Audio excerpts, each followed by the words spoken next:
like putting gasoline on a fire.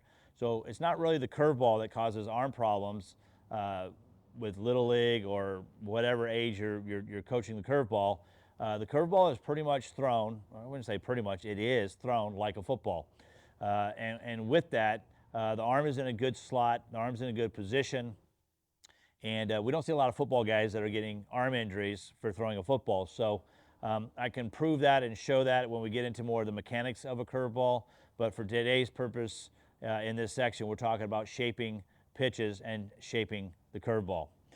So let's talk a little bit about the curveball. Traditional grip on the curveball is really getting off to the side right here and then getting this seam right here so that I can pull with my fingers here and I can use my thumb on that other seam, and we can really get this kind of motion, because as we come through, when I come through, I'm going to be coming through, my hand's going to be kind of in this direction, and that ball is really going to just kind of flip out of my fingers, to be fair. So we try to do some things that will help with creating that spin.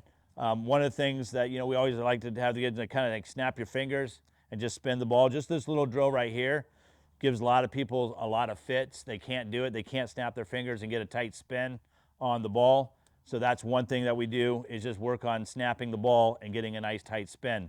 But that is, traditional curveballs right here. There are guys that will throw it from the horseshoe right here. Guys have been known to throw it this is kind of like a little league curveball through the two seams. But at the end of the day, regardless of the grips, there is really no rhyme or reason to a grip. Explore lots of different grips. Find out what works for you.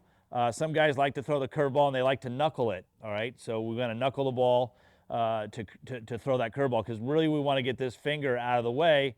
We want the pressure to be down here in these ring finger and middle finger and in through the thumb. That's where we want that pressure to be. We don't really want it to be on this first finger, so this just kind of lays on top, or some guys will just get it out of the way altogether and they'll knuckle the ball to be able to throw that curveball.